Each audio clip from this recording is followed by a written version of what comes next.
ሰላም ሰላም የቻናላችን ቤተሰቦች እንዴት ናችሁ? በያላችሁበት የዓለም ዳርቻ ሰላምታችሁ ይብዛ። በዛሬ ትምህርታችን ይዤላችሁ የመጣሁትኝ ሙሉ የአማርኛ ፊደላቶችን በእንግሊዘኛ ማንበብ ይሆናል ማለት ነው።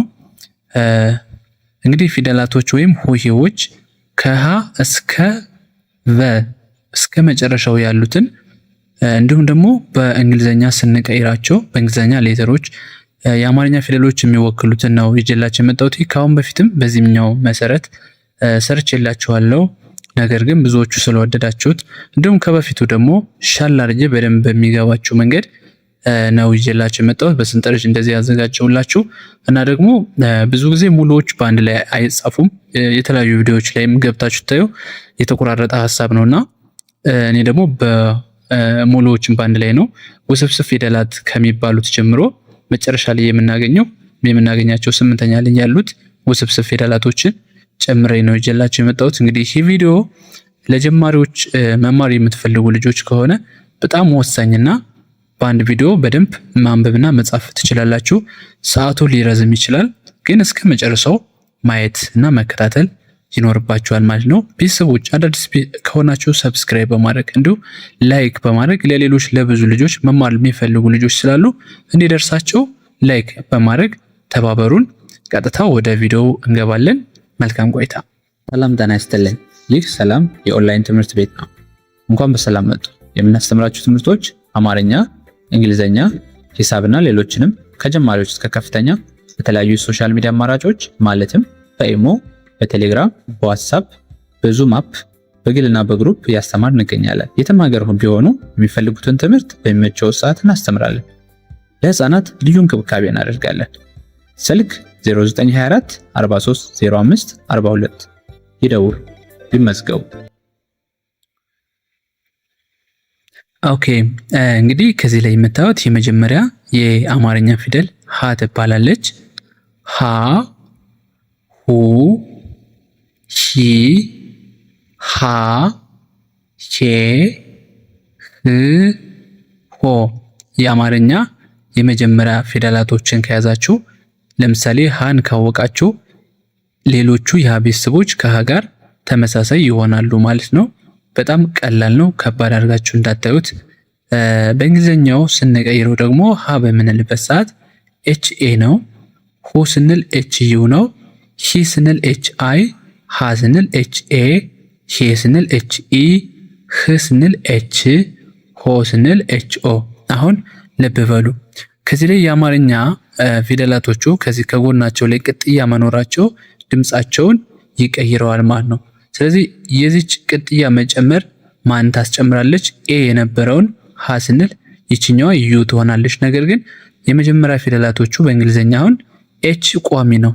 ሃ፣ ሁ፣ ሂ፣ ሃ፣ ሄ፣ ህ፣ ሆ ስንል ኤች ከሁሉም ቦታ አለ። ልዩነታቸው ምንድነው? እነዚህ ቫውል ሌተሮች የሚባሉት ድምጻችን የሚዘውሩልን ሁለተኛ ላይ የምንጨምራቸው ቫውል ሌተሮች ናቸው ማለት ነው። ካሁን በፊትም ሰርችላቸዋለሁ ተደጋጋሚ ቫውል ሌተሮች 5 ቫውል አሉ። እነዚህ ቫውል ሌተሮች ከሌሉ ማንበብና መጻፍ እንግሊዘኛ አንችልም። ስለዚህ እነዚህን ማወቅ ያስፈልጋል። እነሱ ማን ናቸው?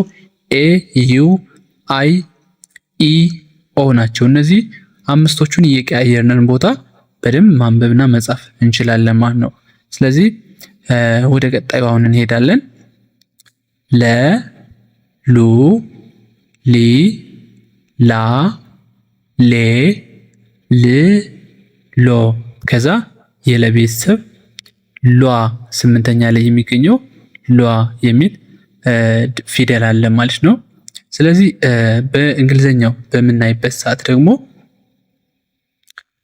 ለ ኤል ኢ፣ ሉ ኤል ዩ፣ ሊ ኤል አይ፣ ላ ኤል ኤ፣ ሌ ኤል ኢ፣ ል ኤል፣ ሎ ኤል ኦ። ከዛ ሏ ስንል ኤል ዩ ኤ፣ ኤል ዩ ኤ። እነዚህ ውስብስብ ፊደላቶች 3 ይሆናሉ ማለት ነው። ዩንና ኤ ነው የምንጨምር። ከዚህ ላይ አሁን በዋነኝነት በቀጣይም የምናያቸው ሆኖ ልዩነታቸው የምትይዙት አሁን ሁለተኛ ድምጾች ወይም ሁለተኛ ፊደላቶች ከሆኑ በአማርኛው ስታዩት ቅጥያ ማድረግ ነው። ከዚህ ላይ እንደምታዩት ሁ ስንል ቅጥያ ነው ያደረግነው፣ ሌላ አዲስ ነገር የለም። ሉ ስንልም ቅጥያ ነው ያደረግነው። ሁ ስንል ከዚህ ላይ ቅጥያ ነው ያደረገው ከጎን ላይ። ሙ ስንልም ቅጥያ ነው ያደረግነው። ስለዚህ ልዩነታቸው በአማርኛ ሲሆን የመጀመሪያውን ከጻፍን በኋላ ከጎናቸው ላይ ቅጥያ ነው የምናደርገው። በእንግሊዘኛው ስንሄድ ግን የመጀመሪያውን ኮንሶናንቱን ካወቅነን፣ ለምሳሌ ላ ኤች መሆኑን ካወቅነን ቀጥታ ሁለተኛ ሲሆን ሁ በምንል ሰዓት ዩ ነው የምናደርገው። ሉ። ስለዚህ የለ ኤልን መጠቀማችን ማወቅ ከቻልን የመጀመሪያውን ሁለተኛው ዩ እንደሆነ ይታወቃል ማለት ነው የምንጨምረው። ሁ ስንል አሁንም ዩን ነው የምንጨምረው፣ ከሀ ጋር ተመሳሳይ ነው። ከዛ ሙ በምንልበት ሰዓት ለመ የምንጠቀመው ኮንሶናንት ወይም ተነባቢ ኤምን ከሆነ ስለዚህ ሁለተኛ ላይ ዩ እንደምንጨምር የታወቀ ነው ማለት ነው። ስለዚህ በዚህ መንገድ መያዝ አለባችሁ። ሰ ስትሄዱ ደግሞ ለሰ ኤስን መጠቀማችን ካወቃችሁ ሁለተኛ ላይ ድምፅ ሲሆን ዩ ይሆናል ማለት ነው። እያለ ይቀጥላል። ሙሉ እስከ ታች ስትሄዱ ተመሳሳይ ነው ማለት ነው። አሁን በደንብ የምናየው ሆኖ ማለት ነው። እንደገና ደግሞ ሶስተኛ ላይ ለምሳሌ ይህ ከዚህ ላይ ቅጥያ ያላት ከጎኗ ላይ፣ ሊ ደግሞ ቅጥያ ያላት፣ አሁንም ሺ ከዚህ ላይ ቅጥያ ያላት ከጎኗ ሳይሆን ከታች ከግሯ ላይ ማለት ነው። ሶስተኛ ድምጾቹ ሚን ስታዩት አሁንም ይቺ ቅጥያ አላት ማለት ነው። በእንግሊዘኛው ስትሄዱ ደግሞ ተመሳሳይ ነው። ሺ ስንል ቫውል የምንጨምረው አይን ነው፣ ኤች እና አይ ነው። ሊ ስንል አይን ነው የምንጨምረው። ሺ ስንል አሁንም አይን እንጨምራለን። ሚ በምንልበት ሰዓት ልክ አይን እንጨምራለን ማለት ነው። ስለዚህ ልክ በዚህ መንገድ ነው መያዝ ያለባችሁ። በደንብ ግልጽ እንደሆነላችሁ በዚህ መንገድ መያዝ አለባችሁ ማለት ነው።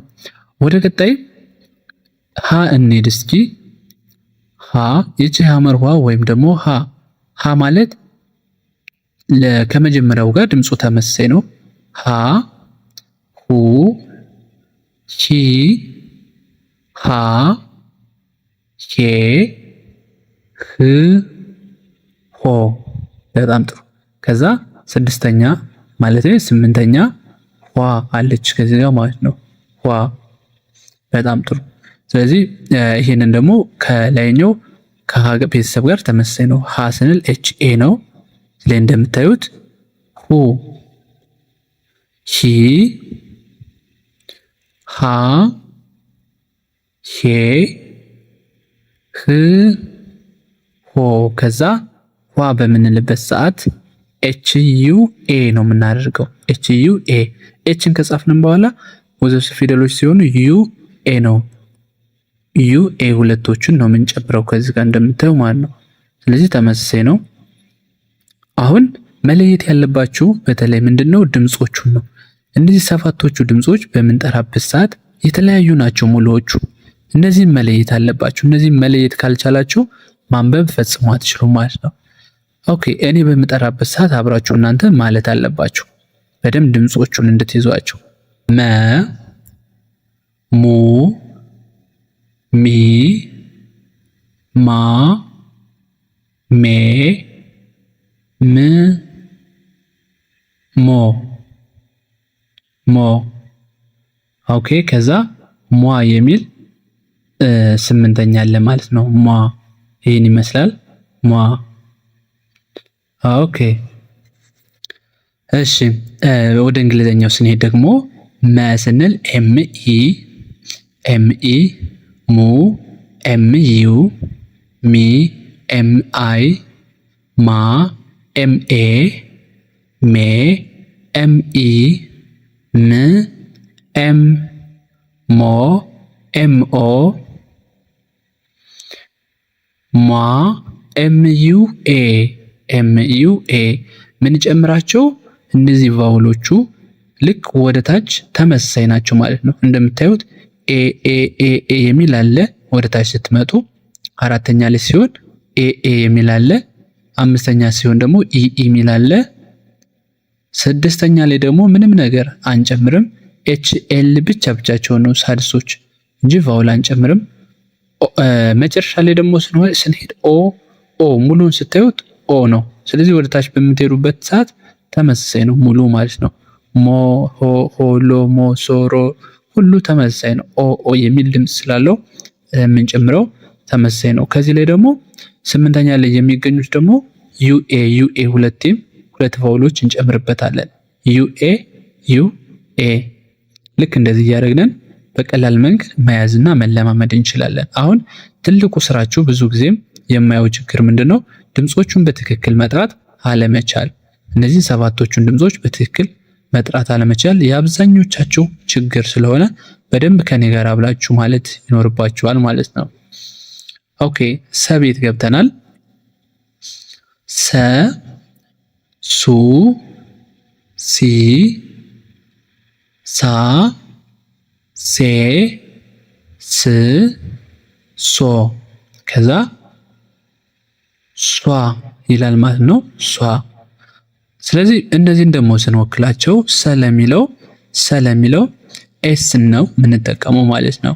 ሰ ኤስ ኢ፣ ሱ ኤስ ዩ፣ ሲ ኤስ አይ፣ ሳ ኤስ ኤ፣ ሴ ኤስ ኢ፣ ስ ኤስ ብቻዋን፣ ሶ ኤስ ኦ ከዛ ሷ ኤስ ዩ ኤ ይህን ይመስላል ማለት ነው።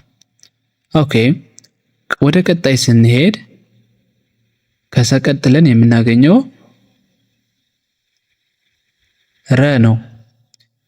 ረ፣ ሩ፣ ሪ፣ ራ፣ ሬ፣ ር፣ ሮ ከዛ ስምንተኛ ሯ የሚል ይህን አይነት ፊደል አለ ማለት ነው። ስለዚህ በእንግሊዝኛ ስንወክላቸው ደግሞ ረ አርን ማወቅ ያስፈልጋል። እንደ ረ የምናነባት አር ኤን ነው።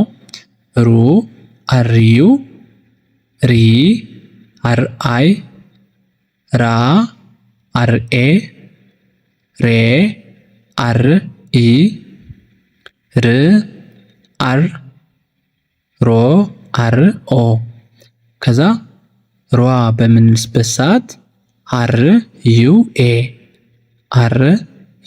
ኤ ይህን ይመስላል ማለት ነው። ቀጣይ ሰ ነች። አሁንም እንግዲህ ሁለት አይነት ሰ ፊደላቶች አሉ። እንዲሁም ደግሞ ሀ ወደ ሶስት አይነት፣ አ አለ ሁለት አይነት፣ ጸ ሁለት አይነት። ስለዚህ እነዚህ ሙሉዎቹ በእንግሊዝኛ ስንጽፋቸው ተመሳሳይ ናቸው። በአማርኛ ግን የተለያዩ ቅርጽ አላቸው ድምጻቸው ተመሳሳይ ቢሆንም ማለት ነው። ስለዚህ ሰ፣ ሱ፣ ሲ፣ ሳ፣ ሴ፣ ስ፣ ሶ ከዛ ሷ የመጨረሻዋ ማለት ነው። ሷ በጣም ወሳኝ ስለሆኑ እነዚህን ማወቅ አለባችሁ። ብዙ ጊዜ በጣም ውስብስብና ከባድ የሚመስሉ ስምንተኛ ላይ የሚገኙ ድምጾች ናቸው፣ ፊደሎች ናቸው። ማወቅ ይኖርባችኋል ማለት ነው። ኦኬ ከዛ ሰ ስንል እንደሚታወቀው ኤስ ኢ ነው። ሱ ኤስ ዩ፣ ሲ ኤስ አይ፣ ሳ ኤስ ኤ፣ ሴ ኤስ ኢ፣ ስ ኤስ፣ ሶ ኤስ ኦ፣ ሷ ኤስ ዩ ኤ እንደምታዩት የመጀመሪያውን ካወቃችሁት እንዳለ ተመሳሳይ ነው ማለት ነው። ከዛ የምናገኛት ከሰ ቀጥለን ሸ አለች። ሸ ቺ ማለት ነው። ሸ፣ ሹ፣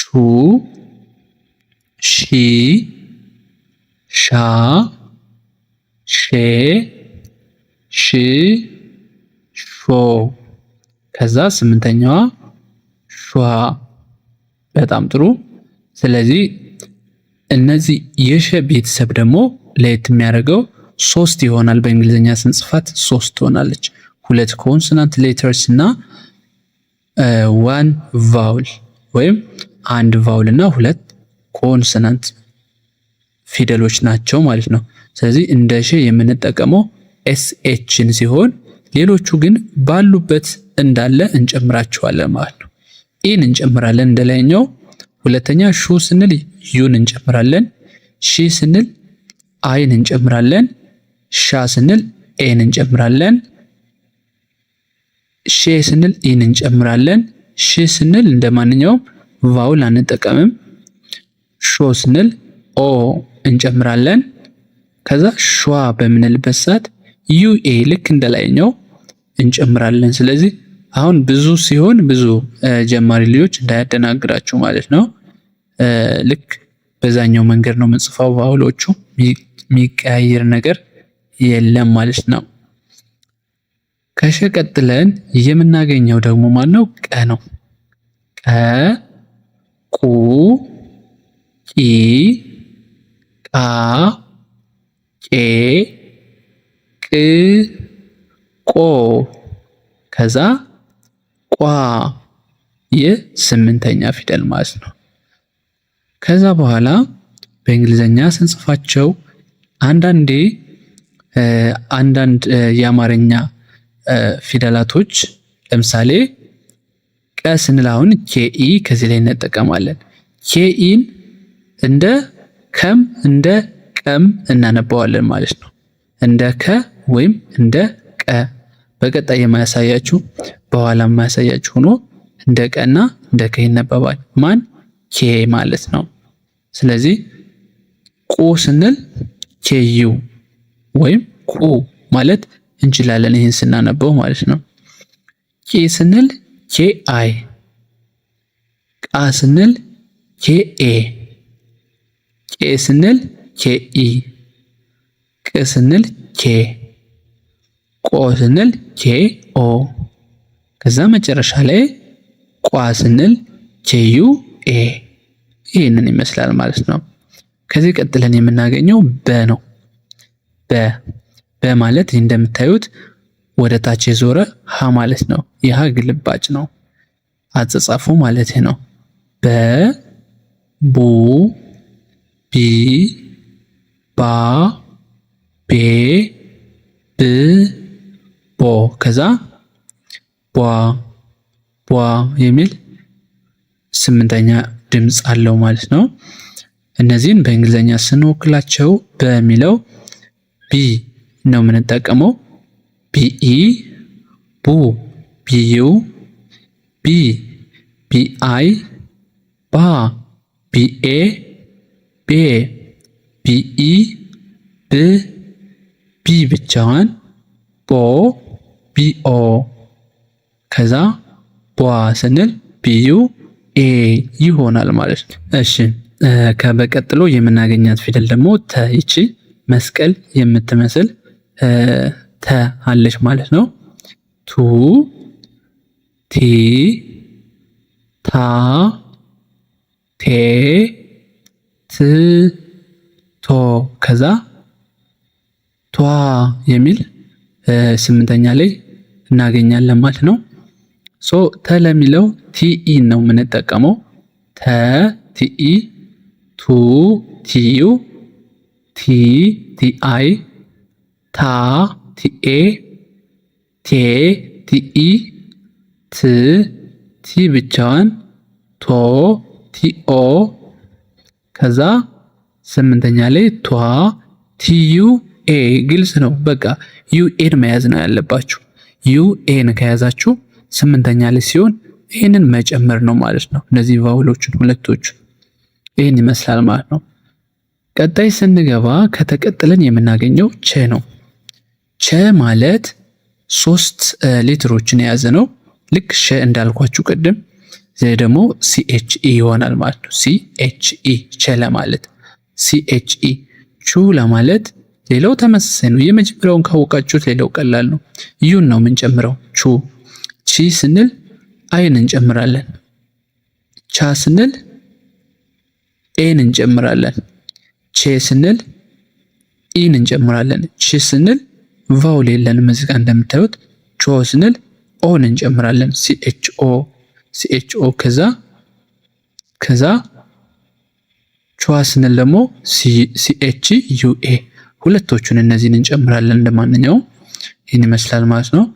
ወደ ቀጣይ ስንሄድ ሀ ነው የምናገኘው። ሀ ቅድም እንዳሳየዋችሁ 2 ሀዎች አይተናል። አሁን ደግሞ የኛው 3ኛው ሀ። ቅርጻቸው የተለያየ ቢሆንም ነገር ግን ድምጻቸው ተመሳሳይ ነው ማለት ነው። ሀ ሁ ሂ ሃ ሄ ህ ሆ ከዛ ኋ። ኦኬ እስኪ እናያቸው በእንግሊዘኛ ሌተሮች። ሀ በምንልበት ሰዓት ኤች ኤ ነው እንደምታዩት። ሁ ስንል ኤች ዩ፣ ሂ ስንል ኤች አይ፣ ሃ ስንል ኤች ኤ፣ ሄ ስንል ኤች ኢ፣ ህ ስንል ኤች፣ ሆ ስንል ኤች ኦ፣ ኋ ስምንተኛው ኤች ዩ ኤ፣ ኤች ዩ ኤ። ስለዚህ ይህን ይመስላል ማለት ነው። ከዚህ በመቀጠል የምናገኘው ነ ነው። ነ ነ ነ ኑ ኒ ና ኔ ን ኖ ከዛ ኗ የሚል ስምንተኛ ላይ የሚገኝ ይኖረናል ማለት ነው። ከዚህ በኋላ በእንግሊዝኛ እንዴት እንደምንቀይራቸው ማየት እንችላለን። ነ ኤንኢ ቅርታ፣ ነ ኤንኢ፣ ኑ ኤንዩ፣ ኒ ኤንአይ፣ ና ኤንኤ፣ ኔ ኤንኢ፣ ን ኤን፣ ኖ ኤንኦ ከዛ ስምንተኛ ላይ ኗ ኤንዩ ኤ ኗ የሚል ድምፅ አለው ማለት ነው። ይህን ይመስላል። ከነቀጥለን የምናገኘው ኘ ነው የሚባለው። ኘ ብዙ ልጆች ለመናገር በጣም ታስቸግራቸዋለች እቺ ሌተር። ስለዚህ እኔን ተከትላችሁ ያዳመጣችሁ አብራችሁ ማለት ትችላላችሁ ማለት ነው። ስለዚህ እንቁጠር። ኘ ኙ ኚ ኛ ማለት ነው። ኘ ኚ ኞ። ልድገምላችሁ ስለምታስቸግር ይቺ ኘ ኙ ኚ ኛ ኘ ኚ ኞ ከዛ ኟ አለ ስምንተኛ ማለት ነው። እነዚህን ስንቀይራቸው በእንግሊሽ ሌተር ኘ ማለት ጂኤንኢ ነው። ጂኤንኢ ጂኤን በአንድ ላይ ሲሆን ኘ የሚለውን ይሰጠናል ማለት ነው። ከዛ ሌሎቹ ቫውሎቹ እንደ በፊቱ መጨመር ነው። ኙ ስንል ጂኤንዩ፣ ኚ ስንል ጂኤንአይ፣ ኛ ስንል ጂኤንኤ፣ ኘ ስንል ጂኤንኢ፣ ኚ ስንል ጂኤን፣ ኞ ጂኤንኦ ከዛ ኟ ኟ ጂኤንዩኤ ጂኤንዩኤ ይህን ይመስላል ማለት ነው። በጣም ጥሩ። በቀጣይ የምናገኛት አ ነች። አ አ ኡ ኢ አ ኤ እ ኦ። ኦኬ ከዛ ደግሞ ብዙ ልጆች የማታቋት አሁን ይቺ የምትጠራው አ ተብላ ነው የምትጠራ። አ ዋ የሚል ሳይሆን አ የሚል ድምጽ ነው ያላት። ስለዚህ ችኛዋ ወሳኝ ፊደል ነች፣ ማወቅ አለባችሁ ማለት ነው። አ አ አ ትባላለች። ስለዚህ እነዚህ ድምጾች ማለት የእንግሊዘኛ ቫውል ድምጾች እንደማለት ናቸው። ስለዚህ አ በምንልበት ሰዓት ኤን ነው የምንጠቀመው። ኡ ስንል ዩን እንጽፋለን እንጠቀማለን። ኢ አይ አለች። አ ስንል ኤ፣ ኤ ስንል ኢ፣ እ ስንልም ኢን እንጽፋለን። ኦ በምንልበት ሰዓት ኦ አለ። ከዛ አ በምንልበት ሰዓት ደግሞ ኢንም እንጠቀማለን። አንዳንዴ ደግሞ ዩን የምንጠቀምበት አጋጣሚ አለ ማለት ነው። ስለዚህ እነዚህ የአ ቤተሰቦች የእንግሊዘኛ ቫውል ድምጾች ማለት እንችላለን ማለት ነው። ስለዚህ በዚህ መንገድ መያዝ አለባችሁ። ኦኬ ቀጣይ ከዚህ ቀጥሎ የምናየው የከ ቤተሰብ ይሆናል ማለት ነው። የከን ቤተሰብ ይሆናል ማለት ነው። ከ ኩ ቺ ካ ቼ ክ ኮ። እሺ ልፈጥን እችላለሁ። ምናልባት ቪዲዮውን ያቆማችሁ መጻፍ ይኖርባችኋል ማለት ነው። ስትጽፉ በደንብ ግልጽ ይሆንላችኋል። ቅድም እንዳልኳችሁ ቀ ለሚለው ኬኢን እንጽፋለን እንጠቀማለን ብያችሁ ነበረ። ስለዚህ ከ ለማለትም ኬኢን ነው የምንጽፈው ማለት ነው። ኬኢን ነው።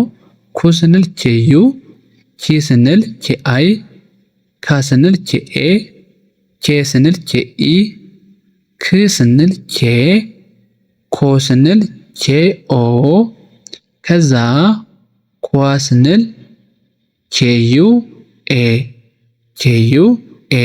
ይህን ይመስላል ማለት ነው ቤተሰቦች።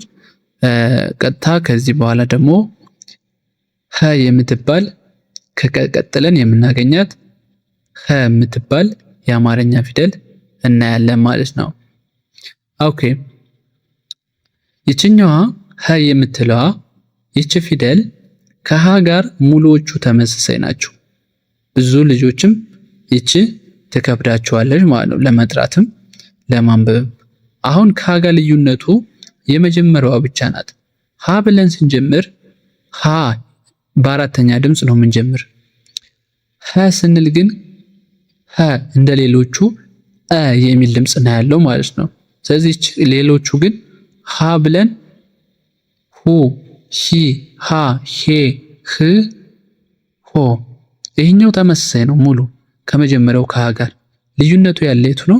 ይቺ ብቻ ናት። ይቺ ሀ፣ ያኛው እንዴት ነበረ? ሀ። ስለዚህ በደንብ ልዩነታቸውን ማወቅ አለባችሁ ማለት ነው። እሺ እናንብባቸው። ሀ፣ ሁ፣ ሂ፣ ሃ፣ ሄ፣ ህ፣ ሆ። ከዛ ኋ የሚል ድምፅ አለ ማለት ነው ስምንተኛ ላይ። አሁን እንግሊዘኛዎቹ ማየት ትችላላችሁ። አሁን ሀ ስንል ኤች ኢ ኢ ነው ያደረግነው። ለምን? ሀ አ የሚል ስለሆነ ነው ማለት ነው። አ የሚል ድምፅ አሁን ሀ ላይ ሄደን ማየት እንችላለን። ሀ ስንል ኤች ኤ ነው ያደረግነው። በደንብ ላሳያችሁ። ያው ሀ ስንል ኤች ኤ ነው ያደረግነው። ለምን? ይሄ አይ ኤ ያደረግንበት ምክንያት አራተኛ ድምፅ ነው የምንጀምረው። ሀ ስንል ከዚህኛው ጋር አሁን ተመሳይ ነው። ሀ ሁ ሂ አ፣ ሀ ሁ ሂ ሃ ከዚህ ጋር ድምፁ ተመሳይ ስለሆነ አ የሚለውን ድምፅ ይችን ኤን ይወስዳል ማለት ነው። ኦኬ ሶ የሀ ይሄኛው ሀ መርኋም ይሄኛውም አለ። ሀ ስንል በዚህ ኤች ኤ ነው የሚሆነው፣ ኤች ኢ አይሆንም። ለምን? ሀ ስለምንል አ የሚለውን ድምፅ የሚወክልልን ኤ ስለሆነ ማለት ነው። ፋውል ኤ ስለሆነ። ነገር ግን አሁን ያሳየዋችሁ የሀ ቤተሰብ ሀ ኤች ኢ ነው መሆን ያለበት። ሀ ስንል ኤች ኢ፣ ሌሎቹ ግን እንዳልተ ተመሳሳይ ናቸው። ሁ ኤች ዩ፣ ሂ ኤች አይ፣ ሃ ኤች ኤ፣ ሄ ኤች ኢ፣ ህ ኤች፣ ሆ ኤች ኦ፣ ኋ ኤች ዩ ኤ። ስለዚህ ሌሎቹ ከመጀመሪያው በስተቀር ሙሎቹ ተመሳሳይ ናቸው ማለት ነው። እነዚህ እና ከመጀመሪያው ጋር ተመሳሳይ ነው፣ ከመጀመሪያው ሀ ጋር ማለት ነው። በደንብ ግልጽ እንደሆነላችሁ ተስፋ አድርጋለሁ ያልኳችሁ ነገር። ወደ ቀጣይ እንሄድ። ኦኬ ቀጣይ የምናገኘው ወ ይባላል። ው፣ ዊ፣ ዋ፣ ዌ፣ ው፣ ወ። በጣም ጥሩ፣ በጣም ጥሩ። ስለዚህ ወ በምንልበት ሰዓት ደብሊው ኤ፣ ው ደብሊው ዩ፣ ዊ ደብሊው አይ፣ ዋ ደብሊው ኤ፣ ዌ ደብሊው ኢ፣ ው ደብሊው። ከዛ ወ ስንል ደብሊው ኦ። ስለዚህ የወ ቤተሰብ ስምንተኛ የለውም ማለት ነው። የለውም፣ ስምንተኛ የለውም። ስለዚህ ወደ ቀጣይ እንሄዳለን። አ ሁለተኛው አ ወይም አይኑ አ የምንለው ይሄ ማለት ነው። አ፣ ኡ፣ ኢ፣ አ፣ ኤ፣ እ፣ ኦ እነዚህን ይመስላሉ።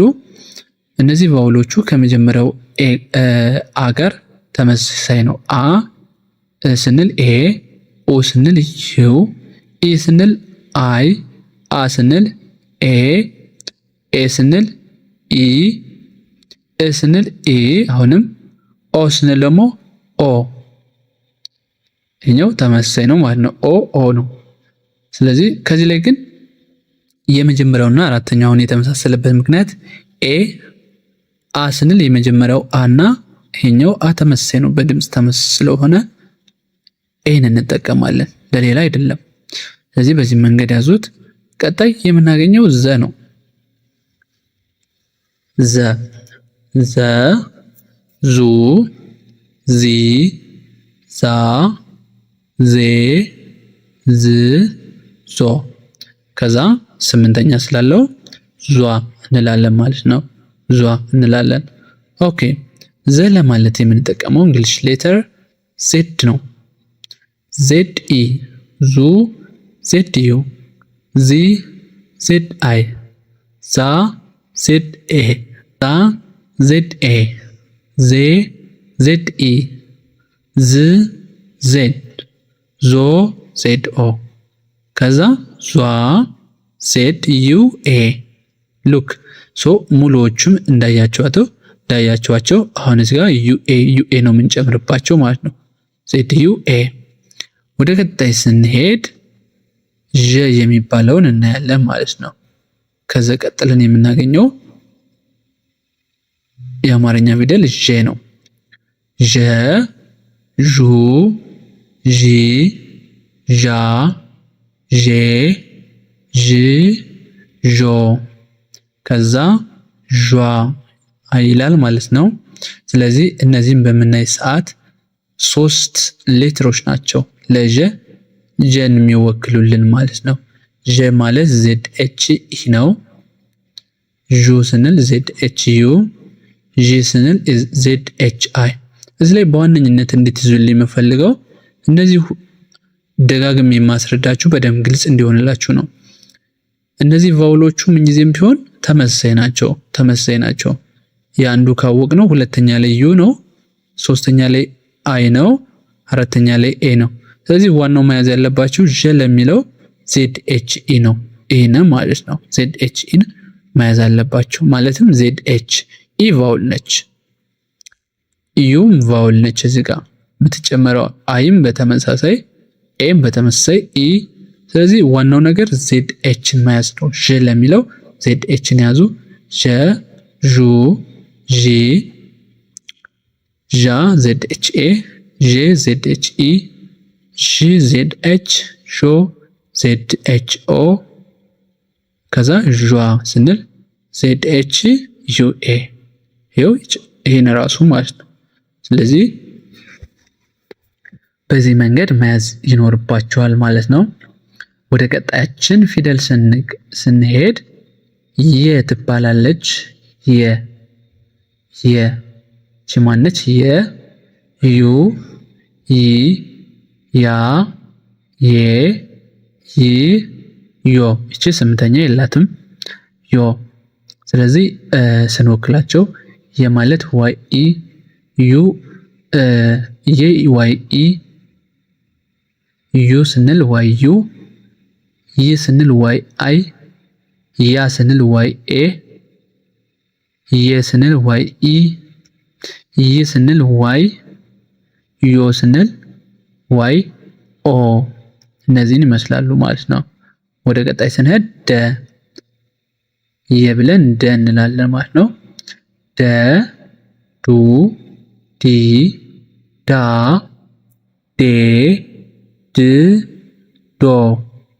እሺ ከዛ ዷ ኦኬ። እነዚህን እንቀይራቸው። አሁን ደግሞ ደ ዲ ኢ፣ ዱ ዲ ዩ፣ ዲ ዲ አይ፣ ዳ ዲ ኤ፣ ዴ ዲ ኢ፣ ድ ዲ፣ ዶ ዲ ኦ፣ ዷ ዲዩ ኤ። እነዚህን ይመስላሉ ማለት ነው። ቀጣይ ጀ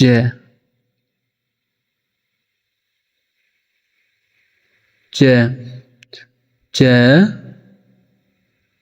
ጁ ጂ ጃ ጄ ጂ ጆ ከዛ ስምንተኛ ጇ ጇ ይላል ማለት ነው። ኦኬ ስለዚህ እንደ ጀ የምንጽፈው ጅን ሳይሆን ጀ ራሱ ጀ የሚል ስላለ ጀን ነው የምንጽፈው ማለት ነው። ጀ ጀኢ ጁ ጄዩ ጂ ጀአይ ጃ ጀኤ ጄ ጀኢ ጂ ጀ ጆ ጀኦ ጇ ስንል ጄዩኤ ጄዩኤ ይህንን ይመስላል ማለት ነው። በጣም ጥሩ። ወደ ቀጣይ ስንሄድ ገ ነው። ገ እሺ ገ ጉ ጊ ጋ ጌ ግ ጎ ከዛ ጓ የምትባል አለች እስጋ ጓ ስምንተኛ ላይ። እሺ ስለዚህ ልክ እንደ ገ የምንጽፋት ጅን ነው። ጂ ጂ ኢ ልክ እንደ ገ ማለት ነው። ጉ ጂዩ ጊ ጂአይ ጋ ጂኤ ጌ ጂኢ ግ ጅ ጎ ጂኦ ጓ ጂዩኤ ጂዩኤ በትክክል። ስለዚህ ይህን ይመስላል። ቀጣይ ደግሞ ጠነች። ከገጥ ቀጥለን የምናገኛት ጠነች። ጠነች እስኪ እናነባታለን። ተከታተሉ። ኦኬ ጠ ጡ ጢ ጣ ጤ ጥ ጦ ከዛ ጧ ይላል ማለት ነው። አሁን ተ ለሚለው ቲኢ ነበረ ከአሁን በፊት ያሳየዋችሁ። ጠ ለማለትም ቲኢን እንጠቀማለን። ሁለቱም ተመሳሳይ ነው ማለት ነው። ጠ ስንል ቲኢ፣ ጡ ቲዩ፣ ጢ ቲአይ፣ ጣ ቲኤ፣ ጤ ቲኢ፣ ጥ ቲ ከዛ ጦ ቲኦ፣ ጧ ቲዩኤ ጧ ቲዩኤ ልክ ይህን ይመስላል ማለት ነው። ወደ ቀጣይ ስንሄድ ጨ ነው። ጨ ጨ ጩ ጪ ጫ ጬ ጭ ጮ ከዛ ደግሞ ስምንተኛ ላይ ያለ ማለት ነው። ጯ ይኸው ጯ ጯ ይባላል ይሄ። እሺ ስለዚህ ቅድም እንዳልኳችሁ ለቸ ቤተሰብ ሲኤችኢ ነበረ። ሲኤችኢን ልክ እንደ ጨ የምናነባዋለን ማለት ነው። ሲኤችኢ ጨ ስንል ሲኤችኢ፣ ጩ ሲኤችዩ፣ ጪ ሲኤችአይ፣ ጫ ሲኤችኤ፣ ጬ ሲኤችኢ፣ ጭ ሲኤች፣ ጮ ሲኤችኦ፣ ጯ ሲኤችዩኤ ልክ ይህን ይመስላል ማለት ነው። እንግዲህ ይህን ቪዲዮ በደንብ ማቋረጥ የለባቸውም። ስለዚህ የተወሰኑ ይቀሩናል። ሁላችሁም በደብተራችሁ ጀማሪ የሆነችሁ ልጆች መጻፍ ይኖርባቸዋል ማለት ነው። ስለዚህ ቀጣይ የምናገኛትን እንቀጥል። ከጨ ቀጥለን ጰ ትባላለች። የምናገኛት ጰ ጰ ጱ ጲ ጳ ጴ ጵ ጶ ከዛ ጧ የሚል የስምንተኛው አለ ማለት ነው። ልክ እንደ ጴ የምናነባት ፒኢ ነው። ፒኢ ጱ ፒዩ ጲ ፒአይ ጳ ፒኤ ጴ ፒኢ ጵ ፒ ብቻውን፣ ጶ ፒኦ፣ ጳ ፒዩ ኤ፣ ፒዩ ኤ ይህን ይመስላል ማለት ነው። ቀጣይ ደግሞ የምናገኘው ጸን ነው። ጸ ጹ ጺ ጻ ጼ ጽ ጾ ከዛ ጿ የምትባለዋ ይችን ትመስላለች ማለት ነው። ኦኬ ጸ ለሚለው ደግሞ ያው 3 ናቸው። እዚጋ እንደምታዩቸው ቲኤስኢ ነው የሚሆነው። ጸ ቲኤስኢ፣ ጹ ቲኤስዩ፣ ጺ ቲኤስአይ፣ ጻ ቲኤስኤ፣ ጼ ቲኤስኢ፣ ጽ ቲኤስ፣ ጾ ቲኤስኦ፣ ጿ ስንል ደግሞ ቲኤስዩኤ ቲኤስዩኤ እንላለን ማለት ነው። ወደ ቀጣይ ስንሄድ ይችኛዋም ጸ ናቸው። ሁለቶችም ጸ ነው የሚባሉት። ይችኛዋም ጸ ነች፣ ይችኛዋም ጸ ናት ማለት ነው። ጸ ጹ ጺ ጻ ጼ ጽ ጾ። ስለዚህ ሁለቶቹም ተመሳይ ናቸው፣ የጸ ቤተሰብ ናቸው። ጸ ስንል ከላይ እንዳየ ነው ቲኤስኢ፣ ጹ ቲኤስዩ፣ ጺ ቲኤስአይ፣ ጻ ቲኤስኤ፣ ጼ ቲኤስኢ፣ ጽ ቲኤስ፣ ጾ ቲኤስኦ። ኦኬ ይህን ይመስላል። ምክንያቱም ከዚህ ላይ ያሉት በሙሉ ተመሳይ ናቸው። ከማን ጋር? ከታችኛው ጋር ማለት ነው። ጸ ተመሳሳይ ስለሆነ ማለት ነው። ኦኬ ከዚህ ቀጥለን የምናገኘው ፈ ነው። ፈ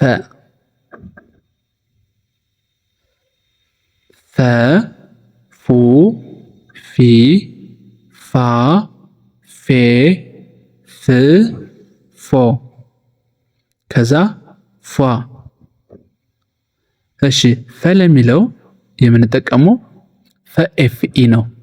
ኤፍኢ ፉ ኤፍዩ፣ ፊ ኤፍአይ፣ ፋ ኤፍኤ፣ ፌ ኤፍኢ፣ ፍ ኤፍ፣ ፎ ኤፍኦ ከዛ ፋ ኤፍዩ ኤ፣ ፋ ኤፍዩ ኤ ይሆናል ማለት ነው። ኦኬ ፐ ላይ ነን አሁን። ፐ ፑ ፒ ፓ ፔ ፕ ፖ ከዛ ፖ ይላል ማለት ነው 8ኛው። ስለዚህ ፐ ፒኢ ነው። ልክ እንደ ፐ ተመሳሳይ ነው። ፐና ፐ ፒኢ። እሺ ፑ ፒዩ፣ ፒ ፒአይ፣ ፓ ፒኤ፣ ፔ ፒኢ፣ ፕ ፒ፣ ፖ ፒኦ ከዛ ፖ ስንል ፒዩኤ፣ ፖ ፒዩኤ። በጣም ጥሩ። አሁን ደግሞ የመጨረሻዋ ፊደል ናት። ጨርሰናል። ቨ ትባላለች። ቨ ትባላለች።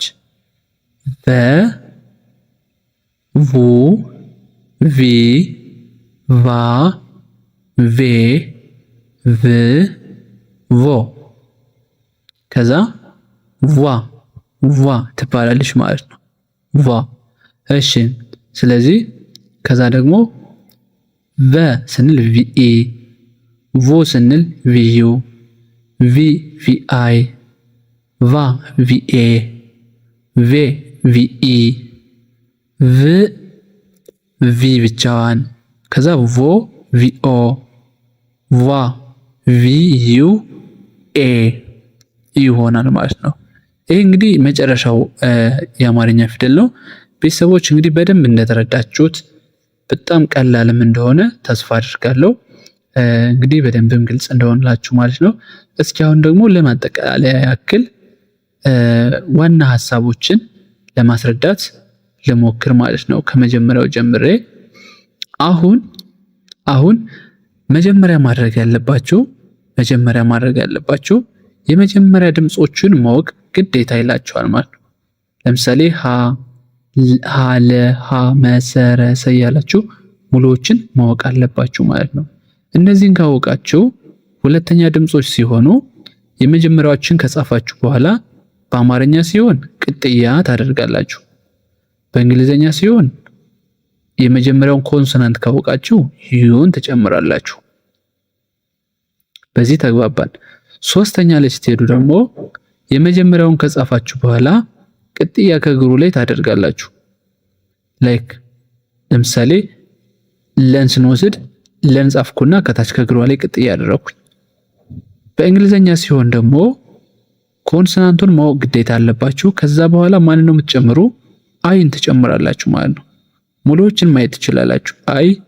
አይ ነው የተጨመረው ወደ ታች ስትሄዱ ማለት ነው። ከዛ አራተኛ ላይ ስትሄዱ ደግሞ አራተኛ ላይ ያው በአማርኛ ስንሄድ ቋሚ የሆነ ምን ለይባቸው የለም፣ ግን ወደ 3 አይነት ባህሪ ያላቸው አራተኛ ድምጾች እግራቸው አጭር አለ፣ ልክ እንደዚህ ቀጥ ያለ እግር አላቸው አንዳንዶቹም ማለት ነው። አንዳንዶቹ ደግሞ ወደ ግራ በኩል የተጣመመ ማለት ነው። ስለዚህ እነዚህን ካወቃችሁ በእንግሊዘኛው ለመያዝ አራተኛ ድምጾች ሀ ለምሳሌ ኤ ነው የምንጽፈው፣ ላ ስንል ኤ ነው የምንጽፈው፣ ማ ስንል ኤ ነው የምንጽፈው። ስለዚህ የምንጨምር ወደ ታች ስንሄድ ኤ ነው የምንጨምር ማለት ነው። ኦኬ። ከዛ አምስተኛ ላይ ስንሄድ ደግሞ አምስተኛ ድምጾች በአማርኛ ሕግ ቀለበት እናደርግባቸዋለን ከመጀመሪያው ላይ። አሁን ይህንን ማሳያችሁ ከመጀመሪያው ተነስታችሁ ምን አይነት የምትቀይሯቸው በእንዴት ነው የሚለውን ለማሳየት ነው። ሌ ስንል አሁን ለን ጻፍኩና ቀለበት አደረኩኝ በቀኝ በኩል። ስለዚህ አምስተኛ ድምጾች እንዳልስተዋቸው ቀለበት አላቸው ማለት ነው። ሄ፣ ሜ ሙሉዎቹ ማለት ይቻላል በቀኝ በኩል ከግራቸው ላይ ቀለበት አደረኩኝ። ሬ፣ ሴ ይቀጥላል። ስለዚህ በእንግሊዘኛ ደግሞ ስንቀይራቸው ኢን ነው የምንጨምርላቸው። ከመጀመሪያው ከዋናው ከኮንሶናንቱ ኢን እንጨምራለን። ይኸው ስታዩት ኢ ያለ ሄ፣ ሌ፣ ሄ፣ ሜ ስንል ቀጥ ያለ ማለትም ኢ የሚል ቫውል አለ ማለት ነው በእንግሊዘኛ። ከዛ ስድስተኛ ላይ ስትሄዱ ህ፣ ል እነዚህ ዝብርቅርቅ ያሉ ናቸው። ራሳቸውን በደንብ መሸምነድ ያስፈልጋል። ዋና ባህሪ መለያ ምልክት የላቸውም፣ ግን ሌሎቻቸውን ከያዛችሁ ይሄ አይጠፋችሁም፣ ቀላል ነው የሚሆንላችሁ ማለት ነው። ነገር ግን በእንግሊዘኛው ግን ኮንሶናንቱን ብቻ ነው እንጽፈው። ለምሳሌ ህ ስንል ኤችን እንጽፋለን፣ ል ስንል ኤልን እንጽፋለን። ኦኬ። ም ስንል ኤምን እንጽፋለን፣ ስ ስንል ኤስን እንጽፋለን። ሶ የሚያመለክተው ምንድነው? ቫውል ምንም አትጠቀሙ። ከዚህ ላይ ቫውል አትጽፉም። እነዚህ ሳድስ ወይም ስድስተኛ ድምጾች ማለት ነው። ኦኬ፣ በዚህ ተግባባን። ከዛ ሰባተኛ ድምጾች ደግሞ እነዚህም ቋሚ የሆነ ባህሪ የላቸውም እንደ ስድስተኞቹ። ስለዚህ እነዚህንም መያዝ ይጠበቅባቸዋል። ነገር ግን በእንግሊዘኛ ደግሞ ኦ ነው የምንጨምረው። ቫውሉ ኦ ነው የሚሆነው። ኤች ኦ፣ ሆ ስንል፣ ሎ ስንል ኤል ኦ፣ ሞ ስንል ኤም ኦ እያላችሁ እስከ መጨረሻው ኦ ነው የምንጨምሩበት ማለት ነው። ይሄው ሶ ስንል ኤስ ኦ። ስለዚህ ይሄ በጣም ቀላል ያደርግላችኋል ማለት ነው። እነዚህ ሰባተኛ ናቸው። ስምንተኛዎቹን ደግሞ አንዳንዶቹ ስምንተኛ ያላቸው ብያቸዋለሁ፣ አንዳንዶቹ የላቸውም። ለምሳሌ ሏ ስንል ማንን የጨመርነው? ኤል ዩ ኤ፣ ዩ ኤ። ኋ ስንል ዩ ኤ፣ ማ ስንል ዩ ኤ። ስለዚህ እነዚህ ዩ ኤ የሚል ሁለት ቫውል እንጨምራለን ማለት ነው። ኦኬ።